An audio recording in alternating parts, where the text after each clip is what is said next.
Hey everybody, it's your buddy Beard Grizzly, and it hit me when I was most of the way through our last episode that most of you are probably lost with Doom as a whole. I've done my best to sum up the kind of lore and intrigue you can expect with the series as we go along, but I don't think that goes far enough. I think I need to go a bit further and explain the current Doom timeline as best as I can, or at least leading up to Doom Eternal. Just to make it known to those listening ahead of time, I'll be going over the events of the previous titles, as well as a bit of connecting material in Doom Eternal. So if that doesn't interest you, then you've been warned. If I can kindly remind you early on, if you do or do not enjoy this piece at any point, don't forget to hit the like or dislike button before you head out, or keep listening. We'll have more discussions similar to this one as I am able to produce them, so subscribe if you'd like to hear more. Thanks a bunch. In my first episode, I talked about the backstory of Doom. You are a Marine, and you happen to be the last one that's been sent up to Phobos after a Union Aerospace Corporation facility, or UAC for short, has gone dark. With being the only one left, you've got one task: save the UAC facility and slaughter the demons within. Oh, and your converted zombie buddies, that's also a thing you have to do. But the question is, how did we get here?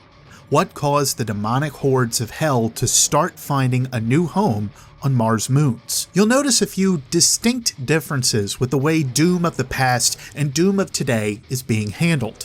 One major difference is the goal of the UAC. In the olden days, we never heard about Earth having a shortage of energy resources in Doom.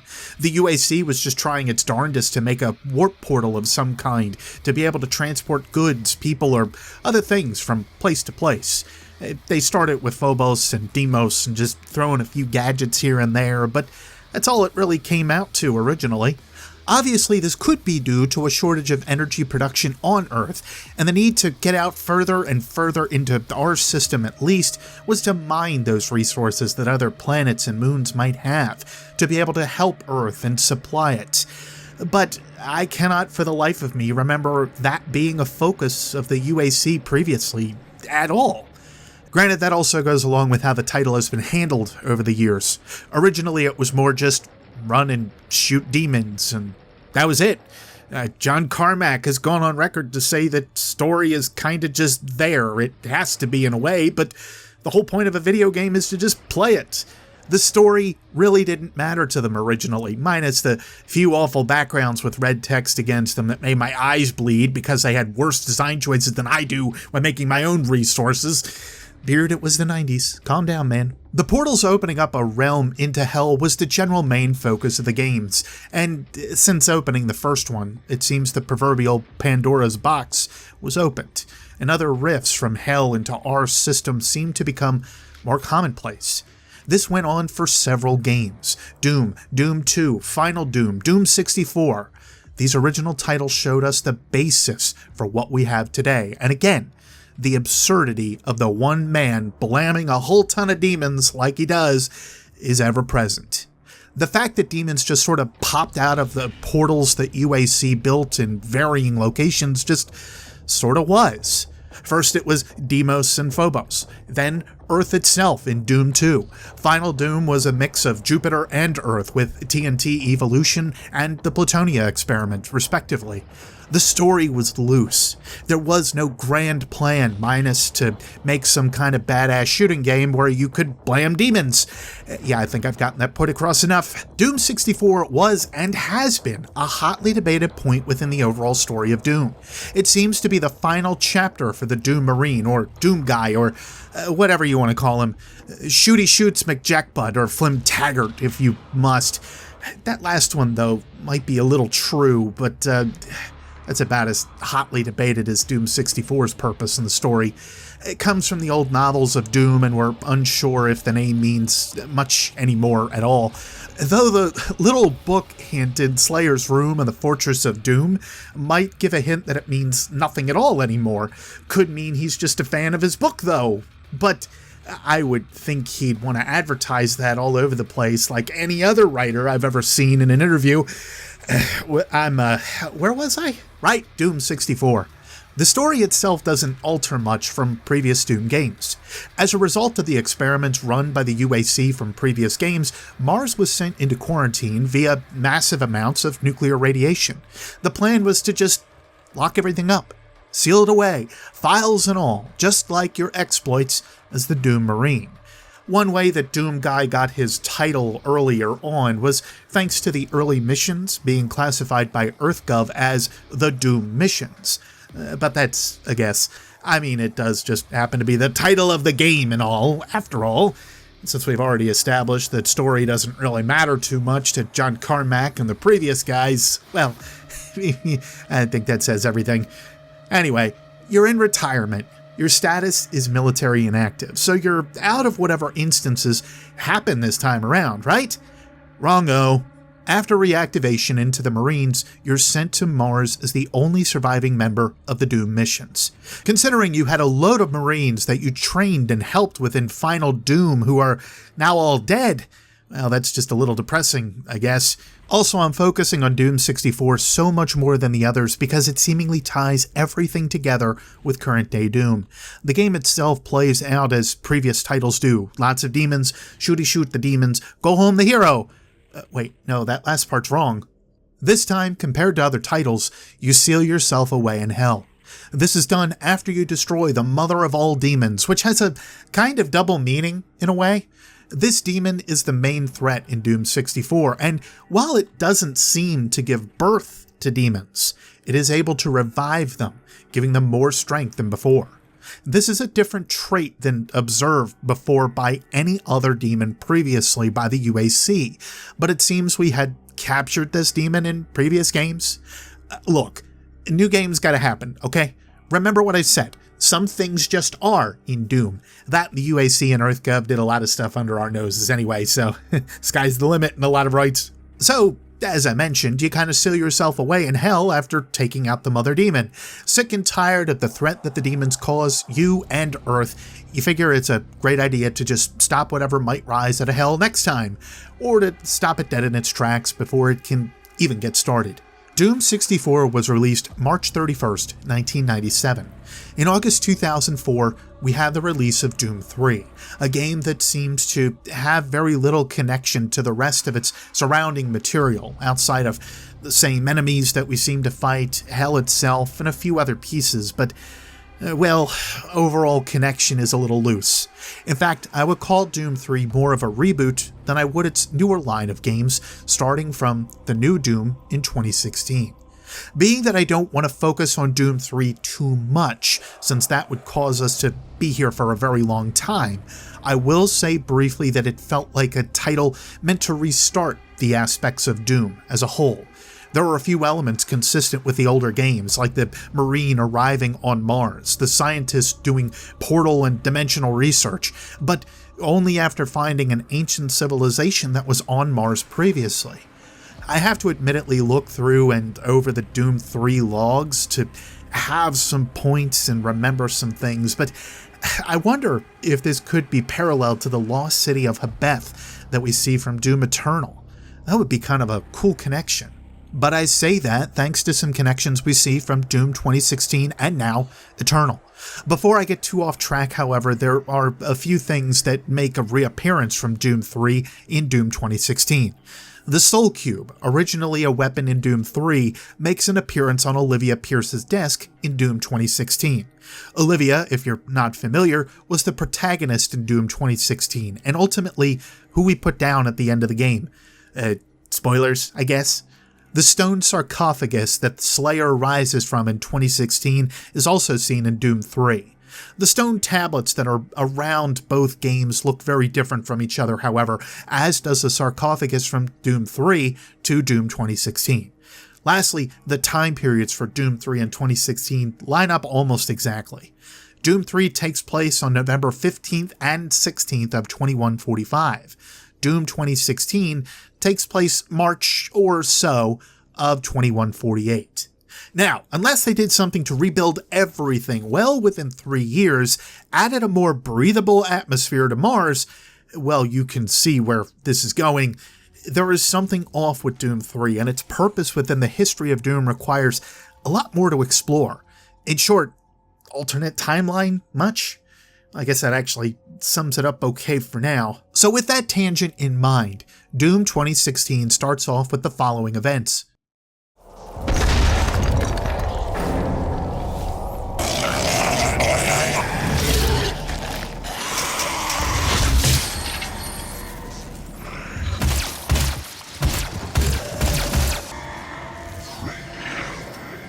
We have to contain this.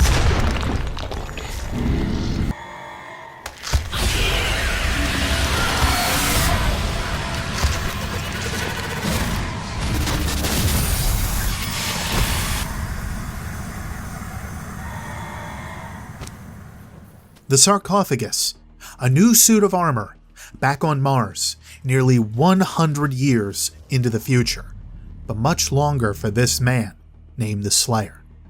It's unknown entirely when the original Doom titles take place.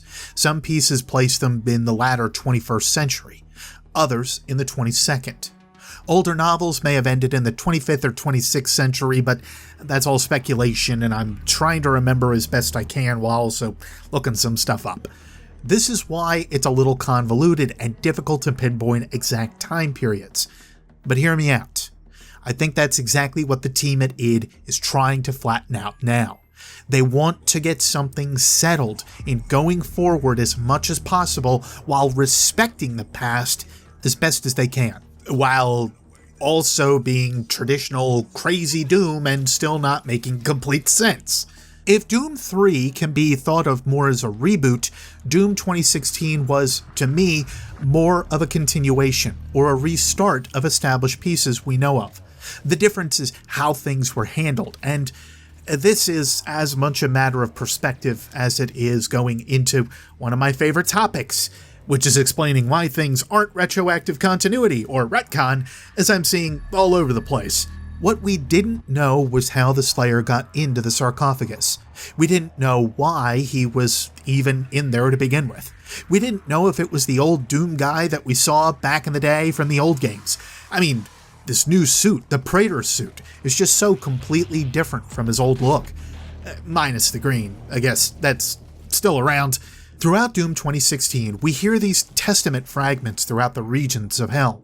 They tell of the Slayer who rampaged through Hell and put the Dark Ones down. We certainly come to find through these pieces that the man we are playing as is, in fact, this Slayer. We hear he came to Hell not once, but several times. We hear how he was an ancient evil for Hell, and how he needed to be stopped from destroying the Shadow Horde. But of course, when you're a demon and you're telling the story from their perspective, of course the Slayer is an ancient evil for you. A good old perspective that we always like to talk about. The events of Doom 2016 are largely important to cover in time, and as they connect with the more relevant lore and story we are presented with within Doom Eternal, well, it all makes sense. If you'd like to see a bit more of a lore through with the title, however, let me know. I would very much be down for doing something like that. If not, we'll get to each point in due time, but I don't think it would be a bad idea for me to play level by level and give you an idea of what's going on. So, anyway, let's bring this all together a bit. Let's answer a few of those questions we've already asked here. How do we know the Slayer is the same man from Doom 64?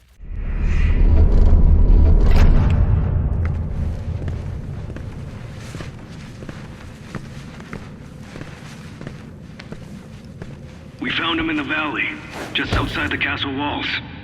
He was badly wounded and wearing this.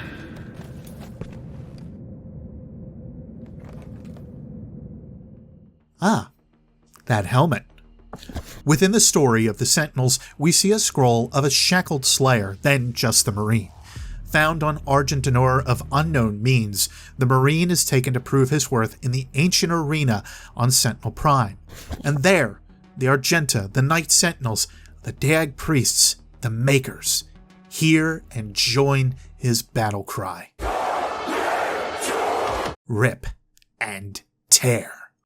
From here is a story for another day, certainly. The rise of the Slayer, the fall of Argenta, the split of its people, the reason that the Slayer does what he does now. But I have a couple more things to leave you with, a couple more passages that should give you a better idea of what I mean with a reset of events within Doom's story. The first is from the Doom Hunter base entry, and the second comes from the end of the Urdak entry. The UAC's polar cultist facility is built around the ruins of an ancient Argenta settlement constructed over 60 million years ago during Argent D'Nur's extraterrestrial expansion.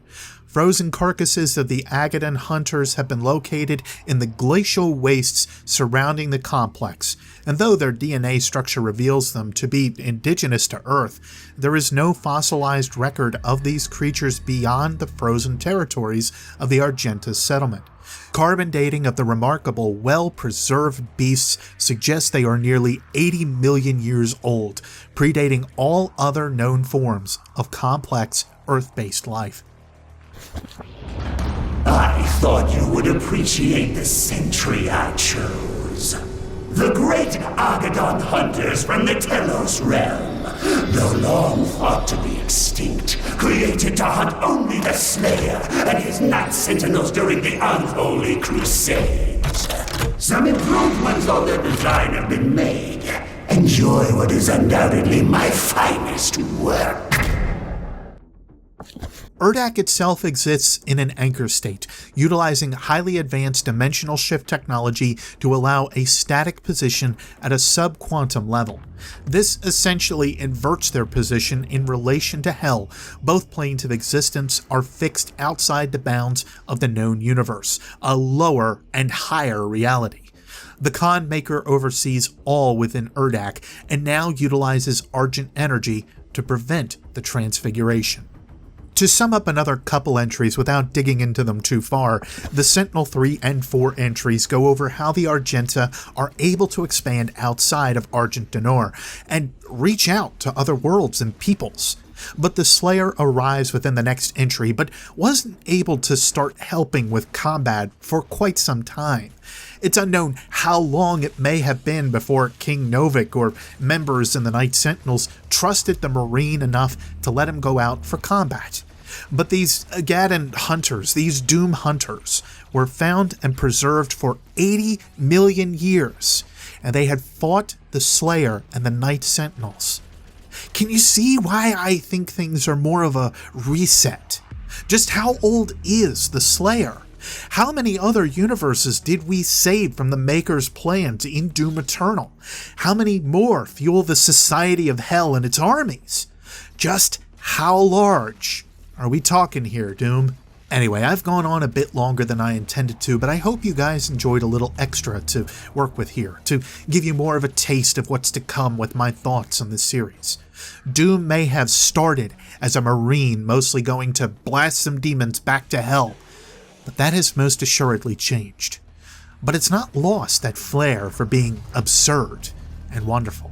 If there is anything in particular you'd like me to cover next, let me know. I've got several ideas planned already, but if you'd rather hear more Earth-based history or Sentinel history, whatever, let me know in those comments below. If you have anything you find needing corrected here, then let me know as well, as I am learning as I go along with catching up on over 20 years of Doom, Quake, and Wolfenstein history. As much as I covered this timeline, there is a more encompassing timeline we need to discuss at one point or another, whenever I feel I have all the information I can muster. But if I can ask again, if you can do me a favor and drop a like on this piece and leave a comment to let me know if you enjoyed it, I'd really appreciate it. Or dislike it, of course, there is that too. If you'd like to be part of future discussions, then don't forget to subscribe and stick around. There's much more to come. But regardless of what you do today, be safe, be good. And to all of you, no matter when or where you are, I'll see you next space time to rip and tear. Take care.